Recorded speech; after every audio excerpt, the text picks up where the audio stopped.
Hey guys, it's Nia Imani here, back with another video. And today, yes, you read it right, because you guys have been saying, Nia, you know, y'all watched my straight hair video, like, Nia, how did you get your hair to grow? How? Your hair's growing back so fast. Your hair's growing back. Your hair, it's growing. And I'm like, yeah. I didn't realize that it was growing rapidly, because I mean, what I did when I realized, like, I couldn't put my hair in a puff no more, and I really was loving my puffs when my hair was shorter, and I realized, like, wow, like, this shit's gonna growing. So yeah, I wanted to make this video. I do have a video similar, but I wanted to reiterate these things for people that didn't hear it in the first time. But I want to make sure that you guys are getting these tips and that it's helpful to you, because I mean, I know for me, like, my hair is my bestie. I love my hair. I am not my hair, but I do love my hair, and I love, you know, I'm a health over length type of girl. A lot of people, you know, when I cut my hair, well, I'm gonna just give y'all a little rundown. This is not gonna take that long because I know y'all want the tips, but I'm gonna just give you guys the rundown if you're not familiar with who I am on my channel. So I've been growing my hair out. I've been natural my entire life. High school, middle school, I was flat ironing my hair, and I'm gonna tell you why. I mean, I'm gonna tell you how my hair didn't get damaged, but I fried my hair. I dyed it a little bit, fried and dyed it, but my hair was not damaged. Like, it was not severely damaged. It was a little damage, with a little heat damage, like this much, but my hair was never to the point where it was straight. It always had a curl. It always had a little crinkle to it, and it was never like super straight. So at the end of high school, I was still in and out of wearing my hair straight. When I got into college, for the most part, like, transitioning from high school to college, I started trimming off my hair that was heat damaged in the front, because that was really the only place that it was heat damaged. Then my hair was pretty much waist length at that point. And then going into sophomore year, I bleached my hair. So that was 2016. So I bleached my hair in 2016, that summer, and hair was like tailbone length at that point. It was healthy, but it wasn't the healthiest, and it wasn't what I was accustomed to. I personally believe that the dye, like, really, like, just fucked up my hair. It was just bleached. It just was limp. It wasn't itself. It wasn't boingy, and it wasn't the hair that I was used to. So I decided to go from tailbone length hair, and then I cut it all off, so my hair was like up here, and I was not accustomed to my hair being that short, but I didn't mind it. But yeah, I personally didn't mind it being so short, because I knew that I was gonna get my hair back to where I wanted to be, because I whispered to my hair and I said grow, and it ends up growing. So that's just a little bit background about me. The last time I straightened my hair, outside of the most previous time that I straightened my hair, was about 11 months ago. It was last June, I believe. So when I straightened it 11 months ago, my hair was here.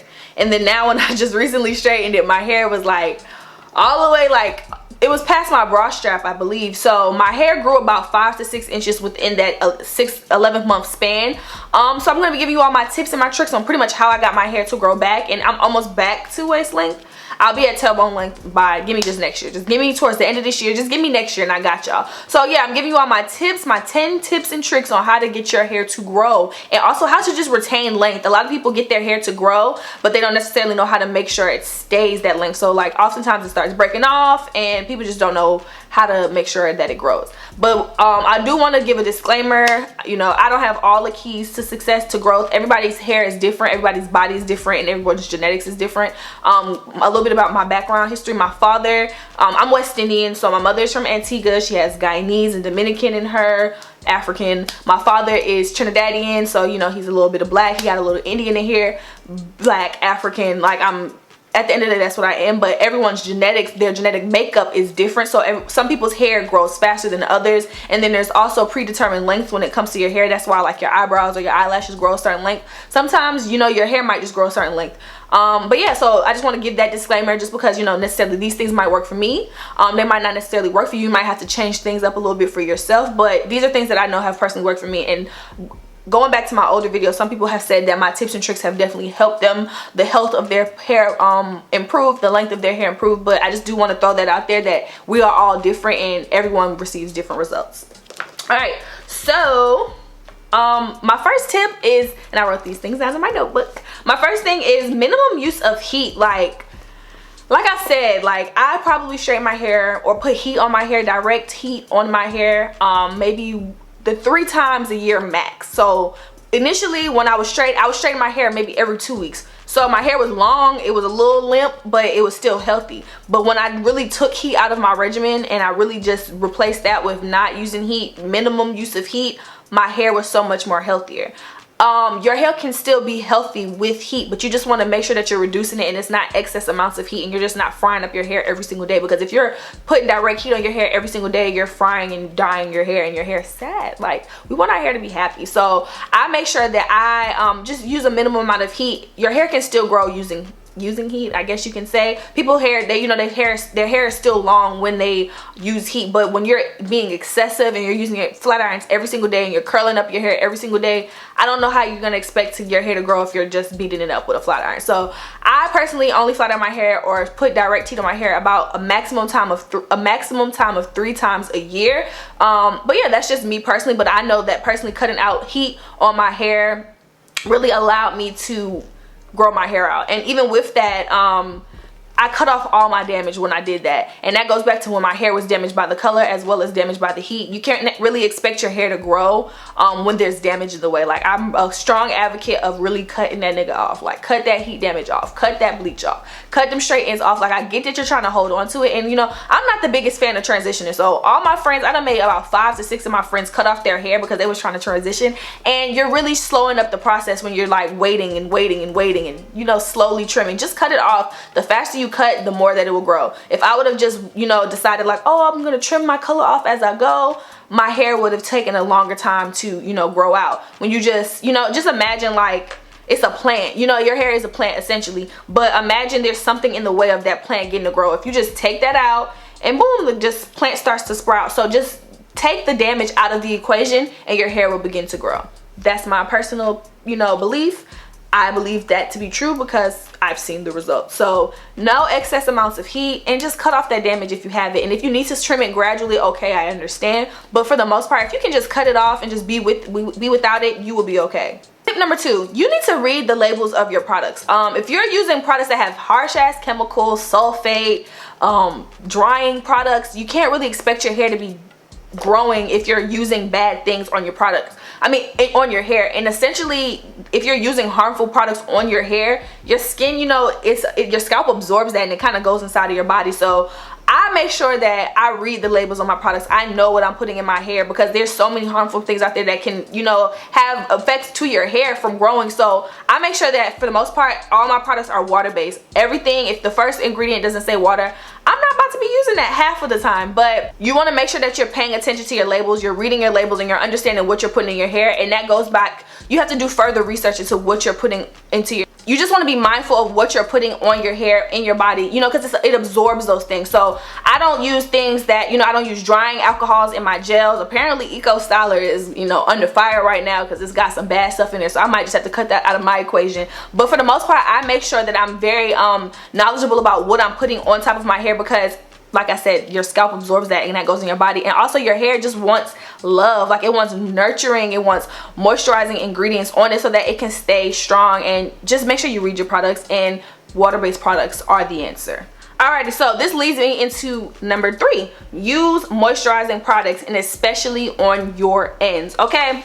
So when I say this, I'm not like kidding. Like, your ends are the oldest part of your hair, so it needs to stay strong.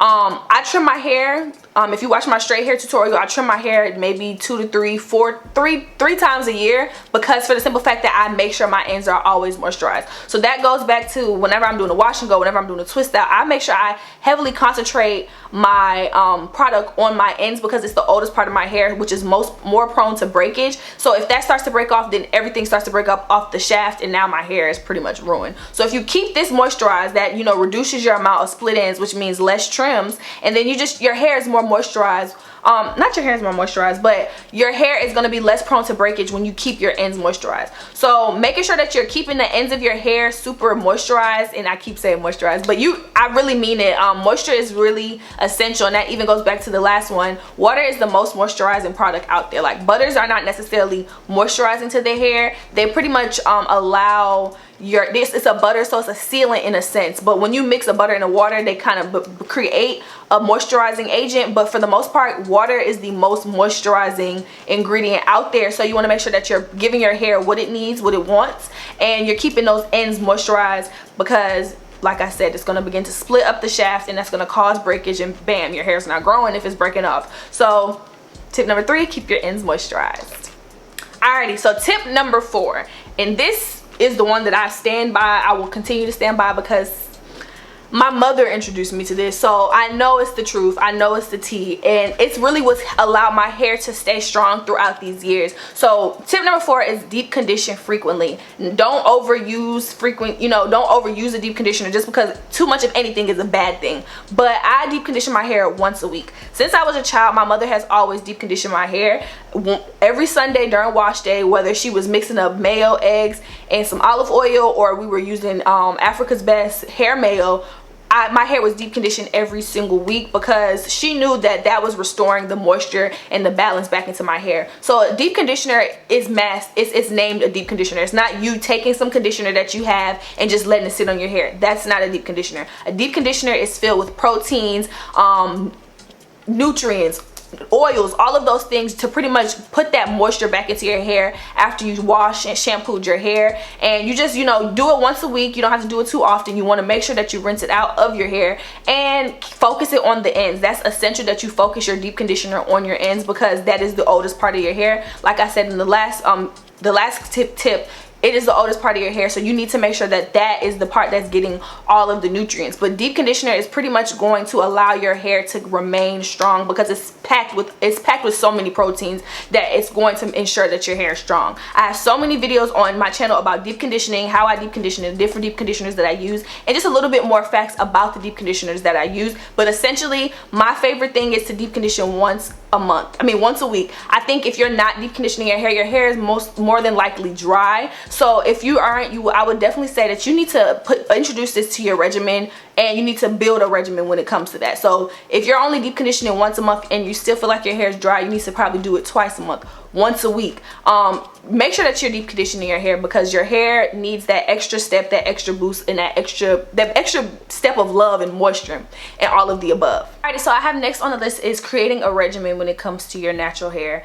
And that's like a routine, like how you do your day-to-day things, how you eat, all of those things are like, if you exercise, a regimen is important because it gets your hair accustomed to certain things. For me, I wash my hair once a week. Whenever I wash my hair, I always shampoo my hair, I always condition my hair, I always deep condition my hair, and then I style my hair in a wash and go. So my hair already knows what's going on. It's not necessarily predictable, but my hair is used to something, it's accustomed to something, and it's a routine. So when you create a routine that is ideal for you, that works for you, and granted, my routines and my regimen, they switch up depending on the time of the year or the month, different things. So like if it's in the winter time, I'm ensuring that my hair is a little bit more moisturized because it's super drying outside, so I'm using heavier oils, I'm using heavier creams.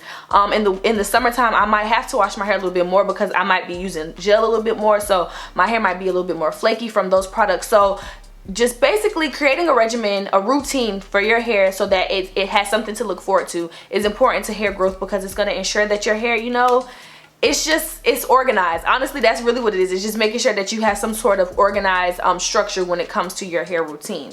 Alright, so this next step, I keep talking about it because I want y'all to understand that this is really important when it comes to growth as well as length retention.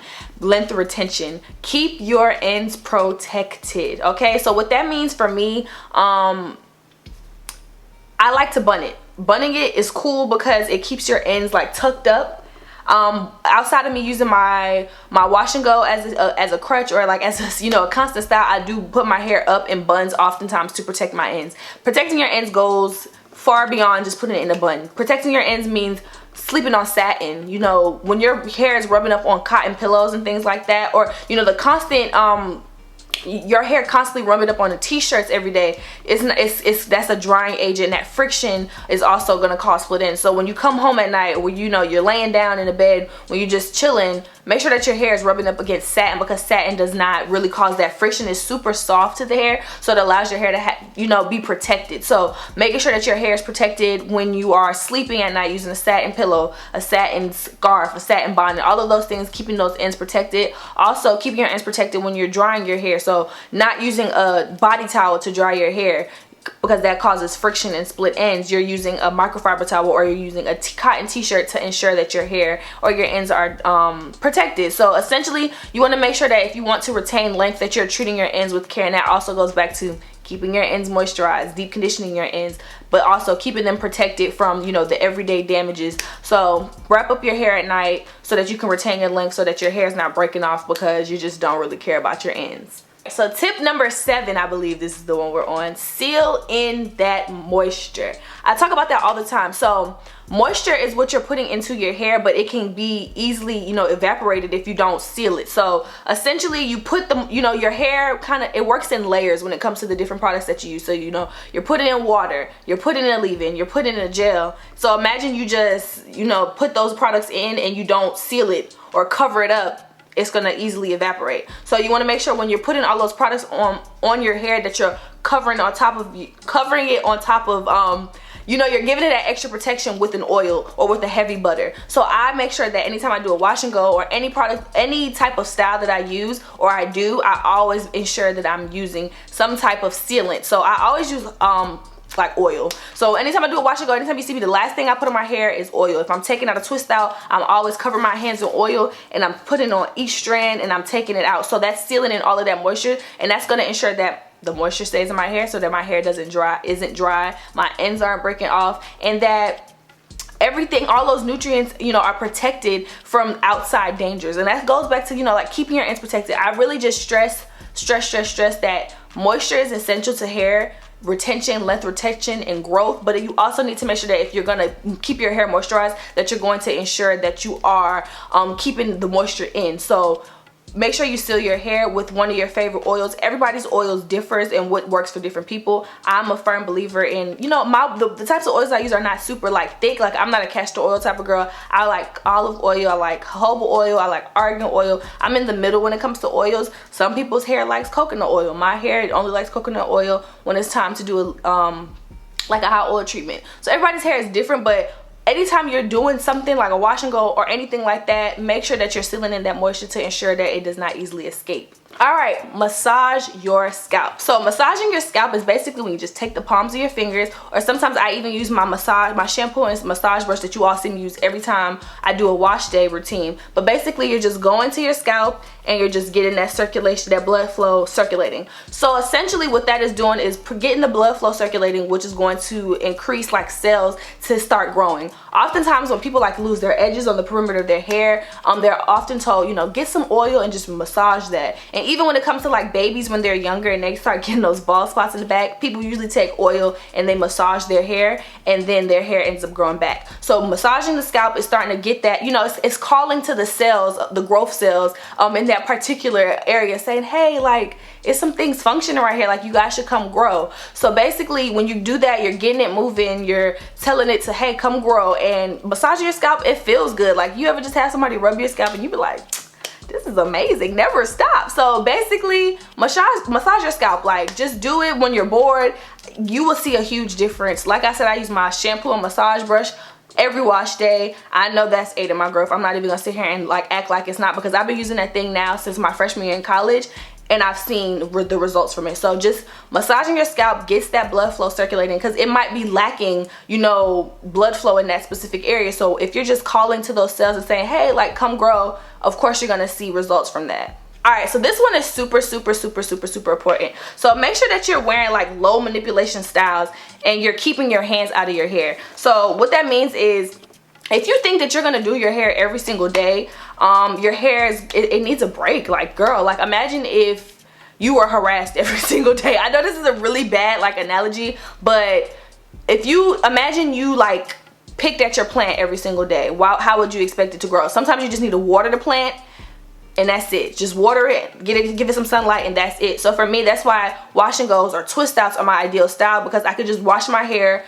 one day, style it that one day, and then for the next 3 to 4 or even 5 days, all I have to really do is put my hair up in a pineapple to go to sleep, take it out the bonnet, shake it, maybe spritz it with some water, maybe throw some oil in it just to ensure that moisture is there, and that's it. If your hands are constantly in your hair, you can't really expect to see growth, because you're always bothering it. And even low manipulation styles, for me, it means a wash and go. It means twist outs. If you're constantly in tight braids or tight sew-ins, or like even if you do wear sew-ins, if you're going in and out of sew-ins, you can't do that. You have to allow your hair time to breathe. So if you're getting a sew-in, say maybe every month, And when you take out one sewing, you go right back into another sewing. I mean, granted, that's a protective style, but your hair has to breathe. So you need to sometimes just let your hair, allow your hair maybe a week or two to just be hair and just fall free and just do its thing. So low manipulation styles means, you know, keeping away from always having your hair in too tight styles, but also keeping your hands outside of your hair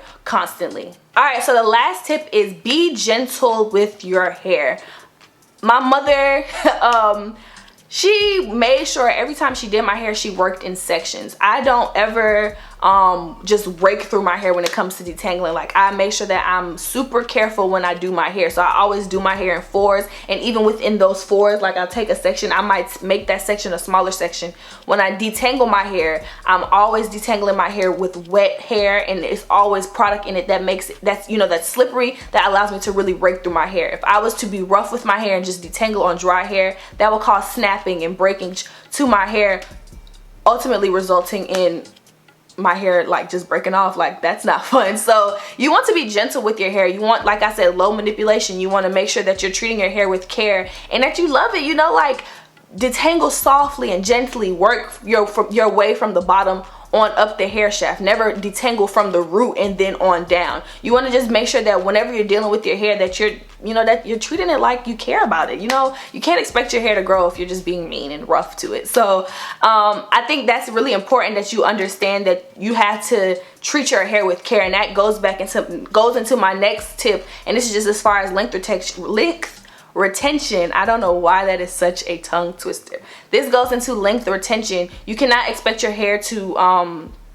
continue to grow or stay long. Like, you can't expect to retain length if you don't treat your hair with care, if you don't moisturize your hair, if you don't protect your ends, and if you're not just giving your hair that love. The main reason my hair grows is because I treat it with so much care. I've built a regimen for my hair that my hair likes. I deep condition frequently. I don't overdo the deep conditioner, but I deep condition enough so that my hair has that protein and it has that moisture. And you know, my hair is love. Like, I really talk to my hair. You know, her name is Sasha. We're best friends. She always is in a bonnet, and I love her. So I really want y'all to really take away from these 10 tips that I gave you as far as growth / length retention, because you know, you can grow your hair, but you want to make sure that you retain that length. Is keep your hair moisturized and sealing that moisture, and keep those ends protected. Your ends are the oldest part of your hair. Like, I really want y'all to understand that. So if you don't treat that part right, the breakage is going to go up the shaft and you're not going to see any results. So keeping your hair moisturized. Don't overdo it, because you can get high groove fatigue. And I know I'm going off on a little tangent. High groove fatigue is when your hair is too moisturized. You don't want to over moisturize your hair. You want to moisturize it enough. So I hope this video was helpful, because I know you guys were like, damn Nia, like, how did you get your hair to grow so quick? These are my tips, and clearly they worked for me. I've been pretty much been doing this for my entire life. Like, once I started doing my own hair and educating my hair and understanding what it would take for my hair to grow, these are the tips that I've been doing now for more than 10 years. So I hope that this video was helpful. If you have any personal tips, be sure to leave them in the comments below. Thank you all so much for watching this video, and I hope to catch you in the next one. See ya.